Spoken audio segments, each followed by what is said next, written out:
नमस्कार, स्वागत है आपका सिटी पोस्ट लाइव में। मैं हूं मुस्कान। चंदन मिश्रा हत्याकांड में 10 में से 9 गवाह मुकर गए हैं। अब पटना पुलिस की मुश्किलें बढ़ गई हैं। इस पर बातचीत करने के लिए हमारे साथ मौजूद हैं chief editor Shrikant Pratyush.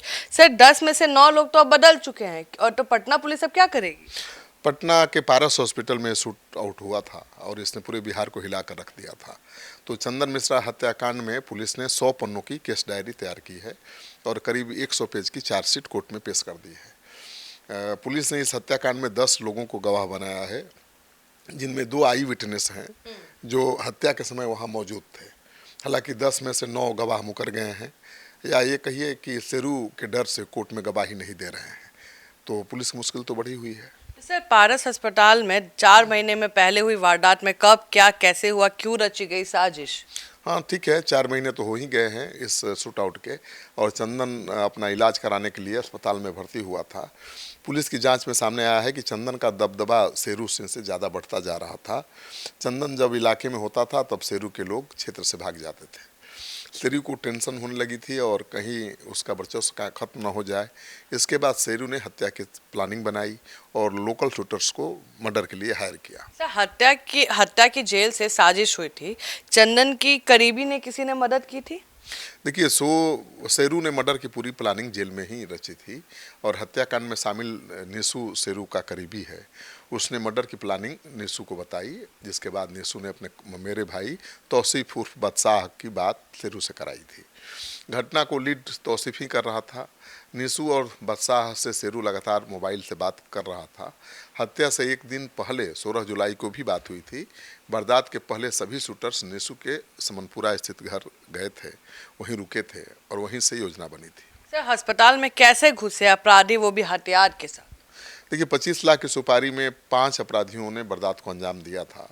Murder से पहले शूटर्स ने 3 दिन तक अस्पताल परिसर की रेकी की थी और रेकी के लिए शूटर पैदल ही निशु के घर से अस्पताल पहुंचते थे। रेकी के दौरान अपराधियों को पता नहीं था कि चंदन अस्पताल के किस कमरे में है। अच्छी तरह से रेकी करने के बाद 17 जुलाई को सभी शूटर्स अस्पताल के पीछे वाली गली में एक जगह जुटे, जिसका वीडियो भी सीसीटीवी वीडियो सामने आया है। वहाँ जो प्लानिंग बनाकर रखी थी उस पर आपस में चर्चा हुई। फिर सभी अस्पताल के अंदर जाने लगे। मेन गेट से गार्ड ने उन्हें एंट्री नहीं दी। गार्ड ने पूछताछ शुरू कर दिया, किस मरीज के साथ हैं, किससे मिलना है। इसके बाद तौसीफ ने अस्पताल के एक जानने वाले को कॉल किया, क्योंकि वहाँ पहले वो इलाज करवा चुका था अपना। तौसीफ ने उसे अपने साजिश के बारे में कुछ नहीं बताया, बल्कि उससे कहा कि मेरे दोस्त के चाचा एडमिट हैं, उनका नाम चंदन सिंह है, लेकिन किस वार्ड में है पता नहीं चल रहा है। जिसके बाद अस्पताल के शख्स ने चंदन का कमरा नंबर बता दिया और अंदर घुसे और इस शूट आउट को अंजाम दे दिया। सर, चंदन मिश्रा हत्याकांड में पुलिस ने 1000 से ज्यादा पन्नों की केस डायरी और करीब 100 पेज की चार्जशीट तैयार की है। हाँ, पहले ही मैंने बताया कि 2 गैंगस्टर के वर्चस्व की लड़ाई में हत्याकांड को अंजाम दिया गया था और इसने पूरे देश को हिलाकर रख दिया था कि दिन दहाड़े अस्पताल में घुसकर भी शूट आउट को अंजाम दिया जा सकता है। बंगाल के पुरुलिया जेल में बंद गैंगस्टर ओमकार सिंह उर्फ शेरू सिंह ने अपने दोस्त चंदन मिश्रा को पारस अस्पताल में 17 जुलाई को गोली मरवाई थी और शूट आउट में सीसीटीवी में 5 अपराधी दिखाई दिए थे, जिनमें से तौसीफ उर्फ बादशाह लीड कर रहा था, वो पकड़ा गया है। अभिषेक, रवि रंजन, बलवंत पकड़े गए हैं। 5वें की तलाश अभी भी जारी है। उसके बारे में तौसीफ उर्फ बादशाह, बलवंत, निशु किसी को पता नहीं है, सिर्फ उसके नाम जानते हैं। पुलिस मानकर चल रही है कि यह शेरू का खास था। इसके बारे में किसी को कुछ भी अभी तक पता नहीं है। तो दूसरी तरफ शेरू को पटना पुलिस रिमांड पर लेने की तैयारी कर रही है और रिमांड पर लेकर जब पूछताछ करेगी तो हो सकता है कि कोई राज सामने आए और 5वां शख्स कौन था उसकी पहचान उजागर हो। सर, हम वापस एक अहम सवाल पे आते हैं जिससे शुरुआत की थी कि खबर है कि हत्याकांड के सारे गवाह मुकर गए हैं। हाँ, पुलिस ने घटना के 2 महीने 28 दिन बाद कोर्ट में चार्जशीट दाखिल की है और साक्ष्य के तौर पर डिजिटल एविडेंस को प्राथमिकता दी गई है। घटना के वक्त चंदन के साथ उसकी देख रेख में मौजूद 2 लोगों को मुख्य गवाह बनाया गया है, जिन्होंने लाइव गोली मारते देखा था, कमरे में उस समय मौजूद थे। हमने उनसे बात भी की थी। एक के बयान को पुलिस ने कोर्ट में मजिस्ट्रेट के सामने दर्ज कराया है। इन दोनों के अलावा भी गवाह बनाए गए हैं।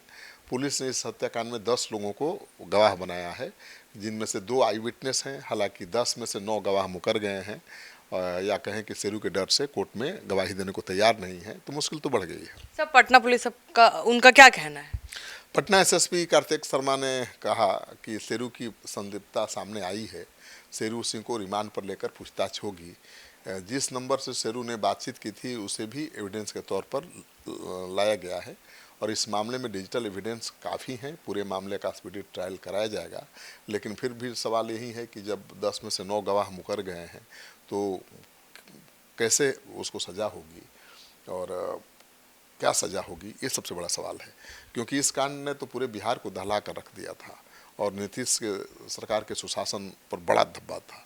विपक्ष ने इसको बड़ा मुद्दा भी बनाया था, लेकिन गनीमत है कि चुनाव के ठीक पहले क्राइम कंट्रोल हो गया है और ऐसी बड़ी वारदातें नहीं हो रही हैं। नहीं तो ये चुनाव का सबसे बड़ा मुद्दा अपराध ही हो जाता। तो आज की तारीख में चुनाव का मुद्दा अपराध नहीं है, विकास है, रोजगार है, पलायन है।